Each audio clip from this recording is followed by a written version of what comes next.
Jinx, also known as the Loose Cannon, a fan favorite of League of Legends players, and it's easy to tell considering the endless amount of cosplayers that decide to cosplay as Jinx. And with so many people wanting to cosplay her, why don't we roleplay her as well in Dungeons & Dragons? Welcome to D&D Builds, where we have an outlet to build all sorts of ridiculous D&D characters, and hopefully stop driving the people in your lives insane with all of these ideas. Today we're taking our first dive into the ever-growing character list from League of Legends. Jinx is pretty well known as a chaotic character, so at least we have our alignment taken care of. But let's dive into some of the abilities that this maniac with a machine gun has. Her passive is known as Get Excited. She gets a boost to her movement speed and attack speed whenever she helps kill an enemy. Then we have her 3 core abilities, starting with Switcheroo. Jinx can alternate between her cannon and her machine gun, focusing on massive damage or attack speed. Her next ability is Zap. Jinx uses a zapper to fire a blast that deals damage to an enemy and slows them. The last core ability she has is the Flame Chompers. Her chompers give the ability to stop enemies in place and give her a little more time to blast them away. And then lastly, we have the Super Mega Death Rocket, as she fires off a massive rocket that just causes one hell of an explosion and hopefully pulls off a Pentakill. With those abilities in mind, I'm actually going to bust out 2 quick builds for Jinx. I know not everybody likes to include more modern technology, so I want to give 2 variations here.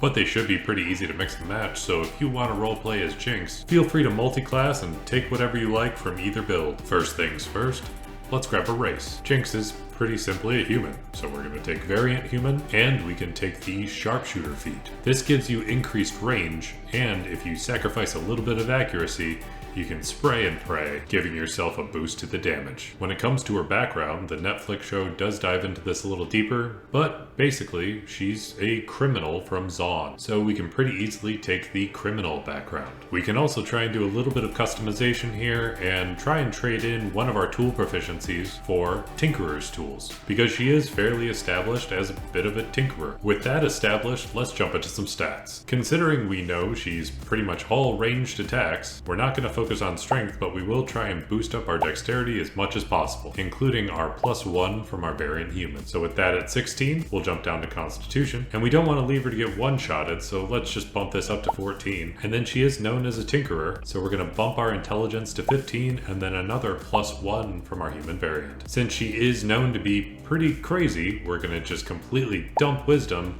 And since she is pretty likable and everybody seems to cosplay as her, we'll take our last 2 points available and throw them into Charisma. As the build goes on, we're not going to focus on level by level stat increments, just know that we're going to throw pretty much everything into Dexterity and then Intelligence. So as far as a first option that we should be considering here, I know not everybody allows for more modern weapons in their campaigns, but there is an option for firearms in Dungeons & Dragons. With that in mind, since she does have a machine gun, the closest we're going to get is an automatic rifle. This also allows for a burst fire option, and if you really want to switch between your machine gun and your cannon, you can also grab a shotgun. This is totally optional, and one of the main alternatives you can use for this would be the various forms of crossbow. With a general concept of a weapon in mind, let's finally jump into a class. The first of the 2 build options we have is the more technological choice with Artificer. Artificer does give you some spellcasting as well as magical tinkering, the optional firearm proficiency, and at level 2 the ability to infuse an item. So the best infusion we can really pick up for Jinx would be Repeating Shot. This you'll be able to use on any weapon that has ammunition as a property,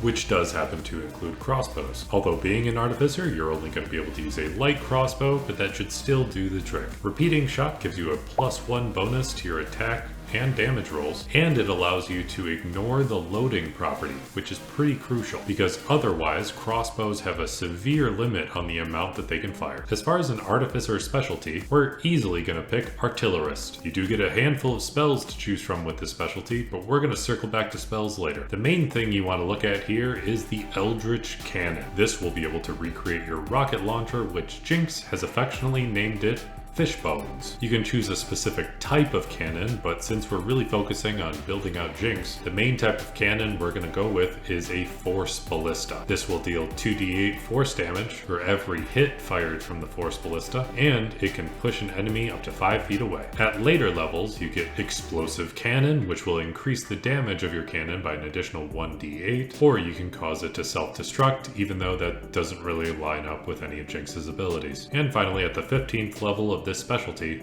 you get fortified position. This will allow you to get a bit of cover for yourself and your allies, as if you're hiding out in some of the tall grass in League of Legends. Finally, as you get into the higher levels, you can take Artificer all the way to level 17, so you can get the max spell level that an Artificer can get with level 5. And then for the last 3 levels of this build, I would just jump over to Fighter. That way you can take the archery fighting style to get +2 bonus to your attack rolls when using a ranged weapon. At the 2nd level of Fighter, you get Action Surge to recreate your Get Excited passive ability, increasing your movement speed with an extra action, or your attack speed by getting a whole nother action to attack with. And the final level of the class, you get to pick up a fighting archetype, and you might think I would take Arcane Archer, but that does require a short bow or long bow, and that doesn't really fit with this build. So instead, I would just take Champion to get a better chance to crit. Now let's jump into the spells. In order to recreate her ability Zap, we can pretty easily recreate this with Lightning Lure. This lashes out some lightning energy, and if you hit somebody, they take some damage, and you pull them closer to you. So that's pretty spot on. Unfortunately, you don't get anything from the Artificer spell list usually that would pull off Flame Chompers exactly, but thanks to going into Artillerist,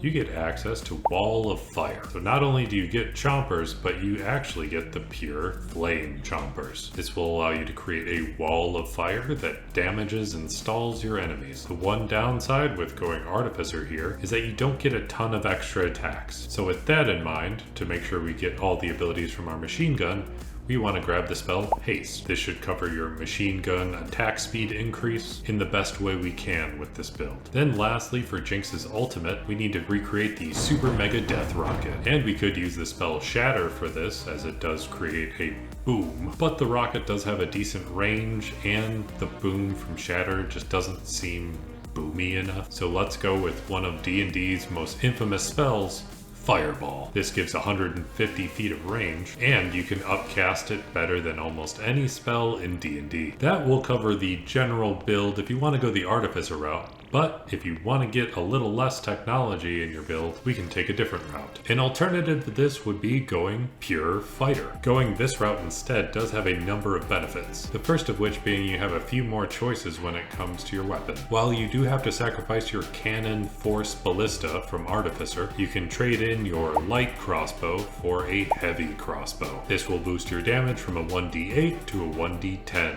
for every shot. As you level up in Fighter, you also get plenty more ability score improvements, and we can use one of those ability score improvements to get the feat Crossbow Expert. This will also allow you to ignore the loading requirement, which we previously used our Artificer Infusion to pull off. You also get a nice little perk that if you really want to, you can use your bonus action to fire a hand crossbow again, but that doesn't matter too much. The other major benefit of going Fighter is that they get some of the most attacks out of any class in D&D, so it's going to be way closer to using a machine gun. And with your Action Surge, that really gets boosted quite a bit. As far as a fighter archetype we can take with this build, I would just go Eldritch Knight. That way you can use all the same spells that we touched on with the Artificer, with one minor variation. We don't have a great way to pull off using Fish Bones or Rocket Launcher. You can say that using that boost from Sharpshooter would provide that extra oomph that's needed to really allow for a cannon strike, but that doesn't feel like quite the same amount of impact that we need. The one thing about using this rocket launcher is that in League of Legends, it consumes mana. So with that in mind,